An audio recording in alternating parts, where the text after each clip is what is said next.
Oi, oi para todo mundo aí do sexto ano, tudo bem com vocês? Pessoal, vamos então partir para o último módulo da nossa apostila. Bom, então a gente começa hoje com o módulo 8, lá na página 356. Esse módulo ele chama Transformações da Matéria, tá?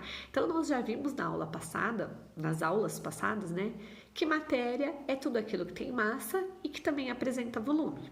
Ou seja, praticamente, né, tudo é matéria. Então, se existe, é matéria. Os gases são matérias, nós somos matéria.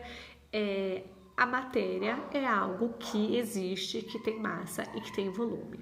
E aí, hoje, nós vamos falar a respeito das transformações, das mudanças que essas matérias podem ter, tá?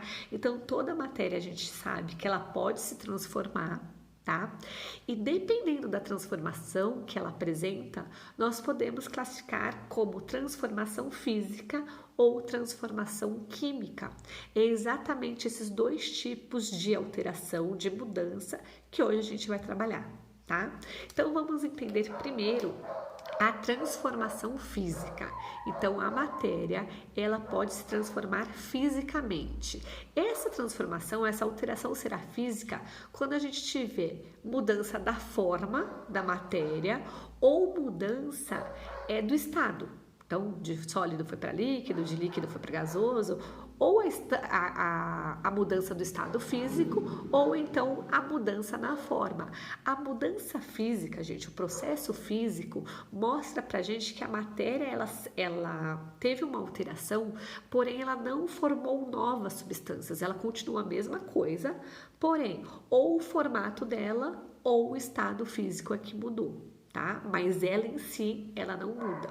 Então, mudança física da matéria é quando eu tenho mudança no formato ou mudança no estado físico.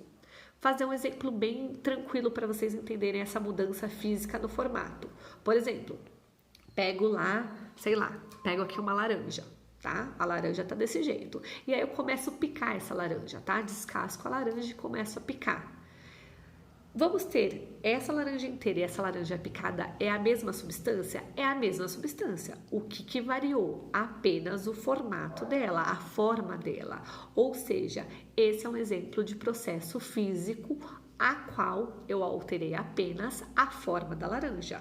As duas, a inteira e a picada, é a mesma substância, tá? O que muda é a forma. Então, esse é um exemplo de processo físico, né, de alteração física da matéria, onde eu tenho a alteração apenas do formato. Outro exemplo, tem essa folha de papel, ela tá assim. Se eu amasso essa folha, ela continua sendo aquela mesma folha de antes, tá? O que mudou agora foi o quê? O formato, mas é papel igual, com a mesma composição, mesma constituição, tudo igual. Só mudou o formato. Mais um exemplo de transformação da matéria física pelo formato, certo? Então, esse é um exemplo dessa transformação física que a gente altera apenas a forma, tá? Quando que a gente tem uma alteração física onde a gente altera o estado físico? Gente, pensa na água aí no ambiente. A água todo dia evapora, condensa formando as nuvens, quando chega lá no ambiente propício, cai a chuva, aí, dependendo do clima, ou ela pode se transformar em gelo, ou então ela vai ser absorvida aí, né? Ou escoar para os rios, ou ela vai infiltrar, e aí ela vai continuando o ciclo dela. A água é um exemplo de substância, de matéria, que ela está o tempo todo no ciclo dela, mudando o estado físico. Então, de gasoso vai para líquido, de líquido vai para sólido, né? Se tiver condições, de sólido volta para o vapor. Então, quando eu tiver uma matéria transformando apenas, fazendo lá que a gente estudou tanto, solidificação, fusão, condensação, quando tiver apenas mudança de estado físico, de sólido indo para líquido, de líquido indo para sólido, de sólido indo para gasoso, quando eu tiver apenas a mudança física, né, o estado físico sendo alterado, é um exemplo de mudanças do estado físico. E lembrar que eu falei aí do ciclo da água, né, fazendo as suas transformações. Esse ciclo, gente, é extremamente importante para a manutenção da água e, consequentemente, para a manutenção da vida dos seres vivos, tá? Não só do ser humano, como todos os seres vivos. Então, alteração física da matéria. Nós temos 2 exemplos. Ou quando altera a forma dela, ou então quando muda o seu estado físico. Se eu falar, a água lá do rio foi congelada. Um exemplo de alteração da água física indo do estado líquido para o estado sólido, tá? Indo de água líquida para formar o gelo. Beleza. A alteração física, então, a substância ela não muda, só vai mudar o quê? Ou o formato ou o seu estado físico. Sólido, líquido, gasoso, tá? Beleza, estado físico fácil. Agora vamos falar das alterações químicas, tá? Alteração química é toda vez que ocorre uma reação química. Se está ocorrendo uma reação química, está transformando a substância, ela não continua a mesma. Toda vez que eu tenho uma reação química, e no nosso corpo, dentro do nosso corpo, a gente tem várias reações químicas, no processo de respiração, no processo de digestão, no processo de defesa do nosso corpo, sempre nós temos reações químicas acontecendo. Essas reações pega uma substância e transforma essa substância em outras, tá? Quando ocorre essa transformação de uma substância em novas substâncias, nós falamos que ocorreu uma alteração da matéria, ocorrendo um processo químico, tá? Então, toda reação química forma novas substâncias. E aí, a gente tem algumas pistas que mostram pra gente que aquilo é uma reação química. Professora, como que eu vou saber se está ocorrendo uma reação química ou uma reação física, tá? Ou uma mudança física? Tem algumas dicas, tá? Tem algumas evidências que a gente chama, alguns caminhos. Um dos caminhos que pode mostrar pra gente que aconteceu uma reação química, mudança da cor, tá? Então vamos lá, um exemplo bem básico que acontece aí no dia a dia de todo mundo. Foi lá lavar roupa. E aí, lavou a roupa, quando viu essa roupa tá manchada, tá lá com uma mancha branca, tá? Quando acontece essa mancha branca, o que aconteceu? Pingou lá a água sanitária, a famosa que boa. Então, quando mancha a roupa com a que boa, com a água sanitária ela tem hipoclorito, tá? Esse hipoclorito reagiu com o pigmento do tecido, tá? Da roupa lá e fez aquela mancha branca. Então, toda vez que a gente tiver alteração de cor, pode ter uma grande evidência, pode mostrar que foi uma reação química que aconteceu. Reagiu alguma coisa lá com o pigmento que transformou a substância, tá? Então, uma roupa manchada com a água sanitária é um exemplo. Aconteceu uma reação química do pigmento com a substância que compõe a água sanitária, no caso hipoclorito, ocorreu essa reação química e descoloriu, né, o tecido, fez essa reação química, tá? Então, quando houver uma mudança de cor da matéria, é um sinal, é um indicativo de que houve uma transformação química, tá? Houve uma reação química. Beleza. Qual que é o outro indicativo? Qual que é a outra evidência? Quando ocorre o que a gente chama de efervescência, tá? Efervescência. O que é efervescência? É quando a gente tem liberação de gás, tá? Ocorreu liberação de gás, sinal de que aconteceu uma reação química. Exemplo, mais um exemplo aí na rotina do nosso presente, do nosso dia a dia. Mãe foi fazer um bolo, tá? Ou foi fazer um pão. Se faz o bolo, geralmente usa aquele fermento em pó, né? Ou se faz um pão, pode usar aquele fermento biológico que a gente chama. Não importa qual fermento, os dois fazem o que a gente chama de efervescência, que é o quê? Durante a reação química, quando o fermento vai fazer a reação química dele, ele acaba liberando gás, tá? No caso do fermento aí, pode ser do pão, pode ser do bolo, ele libera gás carbônico. E é esse gás que ele está liberando que faz o pão crescer, que faz o bolo estufar, ganhar forma, tá? Então, efervescência nada mais é que liberação de gases Esses gases podem ser vários, tá? Falei aqui o gás carbônico, mas pode ser vários gases. E essa liberação de gás indica que houve uma reação química, tá? Que houve, então, a transformação da matéria por reação química. Então, quando vai fazer bolo, quando vai fazer pão, que a gente usa o fermento ele libera, ele é efervescente, ele libera esses gases. Outro exemplo, comprimidos efervescentes. Então, a gente tem aquele eno, que é para má digestão, a gente tem as vitaminas, vitamina C, que faz? Pega lá o comprimido, joga na água, quando joga na água, começa aquelas bolhas, soltar as bolhas. Essas bolhas é sinal de liberação de gás, tá? E esse é um exemplo de que está acontecendo o quê? Água com comprimido está tendo uma reação química e libera essas bolhas, que essas bolhas sinal de liberação de gases, tá? Então, toda vez que houver efervescência, ou seja, liberação de gases, também é um indicativo de que houve uma reação química. Se houve uma reação química, é uma alteração química que acontece na matéria, certo? Mais um indicativo, mais um sinalzinho aí. Quando ocorre formação de sólido, tá? Então, eu tô lá trabalhando com dois líquidos, com duas substâncias, com duas matérias líquidas, e depois eu tenho a formação de uma coisa sólida, tá? Exemplo para vocês que, inclusive, a apostila traz. Se eu pego um copo de leite e eu começo a pingar limão, então, eu tô trabalhando com leite e com limão. Pego o leite e começo a pingar limão. Vocês vão ver que vai ocorrer a formação do quálio, tá? Que é como se fosse uma nata, uma camada de nata, é o quálio. Esse quálio, inclusive, é muito utilizado na fabricação de queijos, ele é importante. Esse quálio é sólido, tá? Então, eu trabalhei lá com o leite, né, que é líquido, e com o limão, que também é líquido, e depois acontece uma reação química entre os componentes do leite e os componentes do limão e forma o quálio, que é uma substância sólida. Então, toda vez que ocorrer a formação de uma substância sólida, de uma parte sólida, é também um sinal de que houve uma reação química e, consequentemente, uma alteração química da matéria, tá? Então, aparecimento de uma parte, não precisa ser tudo, tá? Pelo menos uma parte sólida é um sinal.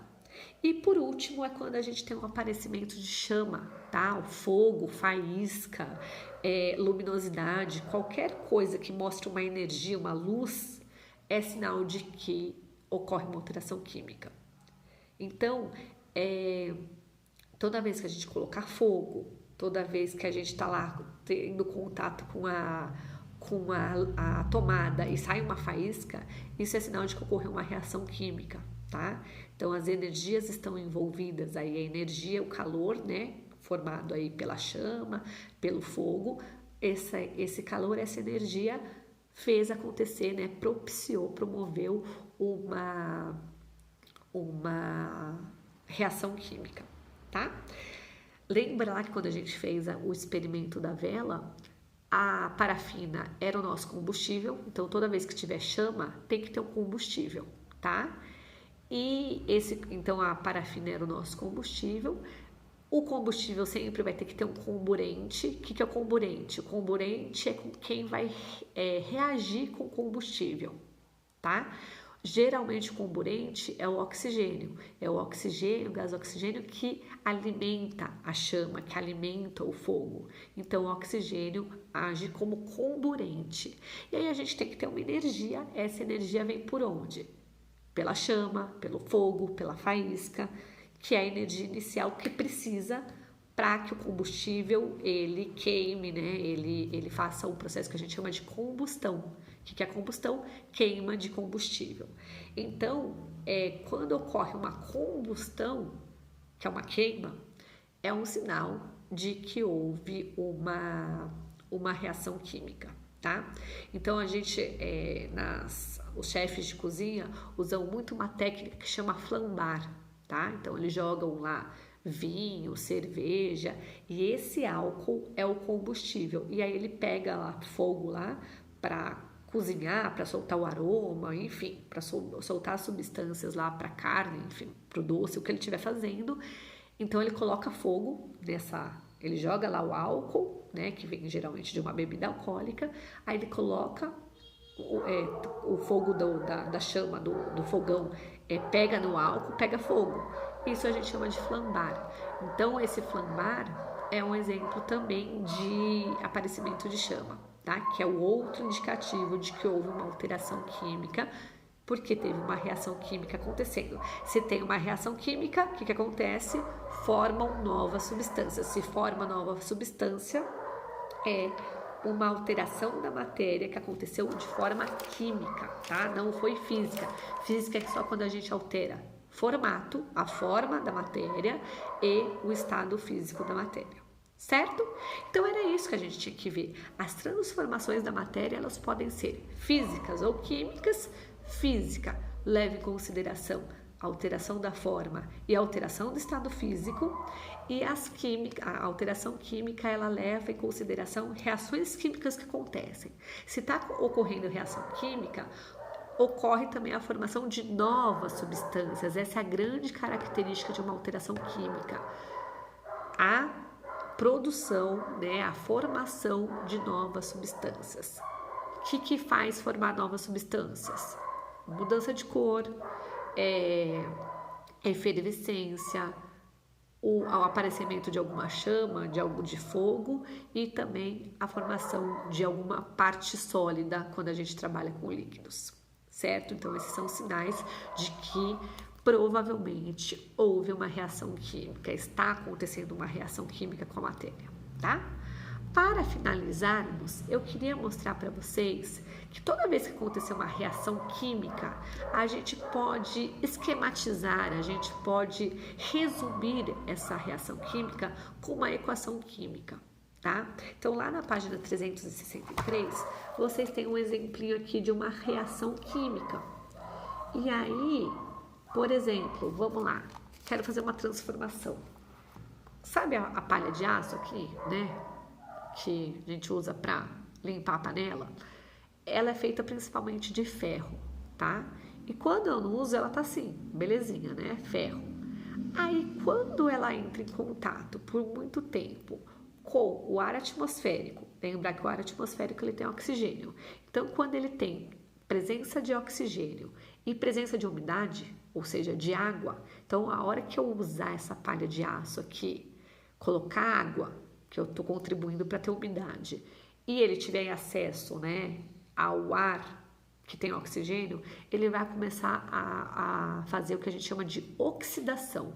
Oxidação é uma reação química, tá? O que vocês vão ver? Que depois isso aqui, essa palha de aço não vai estar bonitinha assim, ela vai estar laranjada, meio avermelhada, que é sinal de que houve o quê? Uma ferrugem, ela começou a enferrujar, tá? O que é enferrujar? O ferro aqui entrou em contato com o oxigênio e com a água e começou a oxidar, começou a formar essa ferrugem.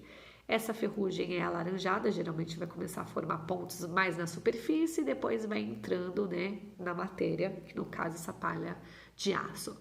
Bom, se eu for representar a reação química que acontece com essa palha de aço, que eu acabei de explicar para vocês, é o ferro com o oxigênio da atmosfera, com a água, e aí ela vai formar ferrugem. Se eu for representar para vocês, eu posso representar por meio de uma equação. Toda reação química ela pode ser representada por meio de uma equação química. E aqui vocês têm a equação química, tá? Então vamos lá. Isso aqui é a equação química do que eu acabei de explicar aqui da palha de aço. Então o que acontece? O ferro, que compõe a palha de aço, mais o oxigênio que está no ar, mais a água, que quando eu molhei lá a palha de aço tem água. Então, esses três componentes se reagiram entre si, né? E formaram o que a gente chama de ferrugem, tá? Então, isso é uma representação da reação química que pode acontecer na palha de aço. Então, vocês veem que ferro, gás, oxigênio e água, nós chamamos de reagentes. O que são reagentes? São os produtos iniciais, os produtos que estão aqui na composição da palha, no ar atmosférico e na água. Então, reagentes são todos os produtos iniciais, são as substâncias que vão reagir entre si. Aí, para representar o que aconteceu, eu represento por uma seta. Então, tudo que for atrás da seta são os reagentes, são os produtos iniciais, e o que tiver para frente da seta são os produtos finais, o que a gente chama de produto. Reagente é o que deu início à reação química, é o que se associou para acontecer a reação química, e a nova substância, o que foi produzido, a gente chama de produto, tá? Que é o produto final. Aqui eu tenho como produto final apenas a ferrugem, eu poderia ter vários outros produtos, tá? Aí eu ia ter o quê? Um sinalzinho de mais aqui e outros nomes. Então, o produto não é necessariamente uma coisa só, eu posso produzir vários. Durante o processo de respiração, para a respiração do ser humano acontecer, o que eu preciso? Eu preciso de glicose, que vem do alimento, eu preciso de oxigênio, que vem do ar, eu preciso de água. Então, esses são os reagentes. O que eu vou produzir lá no final da minha respiração? Eu produzo energia, que é o meu produto. Eu produzo água também e eu produzo gás carbônico. Então, oxigênio, glicose e água são meus reagentes. São as substâncias que reagiram para produzir o quê? Os produtos finais. Gás carbônico, energia, água, tá? Então, sempre o que tiver antes da seta, a gente chama de reagentes, que são os produtos iniciais, o que está presente antes da transformação, antes da reação química, e depois da seta eu tenho o meu produto final, a nova substância que foi produzida graças à associação desses reagentes. Tá? Então, depois da reação química, eu tenho o que foi produzido, a substância nova, que eu chamo de produto, tá? Pode ser um ou mais produtos, tá? Tudo isso aqui, todo esse esqueminha aqui, eu chamo isso de equação química. A equação química, ela serve para quê? Para representar qualquer reação química que acontece. No nosso corpo existem várias reações químicas acontecendo no sistema digestório, acontecendo no sistema respiratório, acontecendo o tempo todo. Essas reações químicas podem sim ser simbolizadas, serem esquematizadas pelo uso de equações químicas. Equação química é uma forma mais fácil de você entender, de você visualizar uma reação química, tá? Lembrar então que reação química é toda vez que eu produzo substâncias novas. Substâncias vão reagir entre si, formando substâncias novas. Beleza, gente? Com isso, a gente termina o nosso módulo 8, a gente termina a nossa apostila 1, aula que vem, a apostila 2, e o que eu peço para vocês? Estudarem, tá bom? Não precisa fazer as atividades da apostila, tá? Vou deixar vocês aí descansando. Eu peço apenas para vocês fazerem aí, organizar o caderno, tá? Transformar essa aula num resumo bem bacana, bem importante, né? Para vocês depois, mais tarde, estudarem, porque isso aqui já é matéria do segundo bimestre, né? Aliás, desde substâncias puras e misturas, já é o segundo bimestre. Então, se organizem certinho aí para vocês terem um material muito bacana para depois facilitar os estudos de vocês, tá bom? Dúvidas? Podem mandar pelo Clesep. Se alguém não entendeu alguma parte que precisa que eu explico de novo, estarei lá à disposição, tá bom? Grande beijo para vocês, fiquem com Deus e até a próxima aula que a gente começa o nosso caderno 2, tá? Novas informações e conhecimentos vêm por aí. Beijo para todo mundo e saudades de vocês.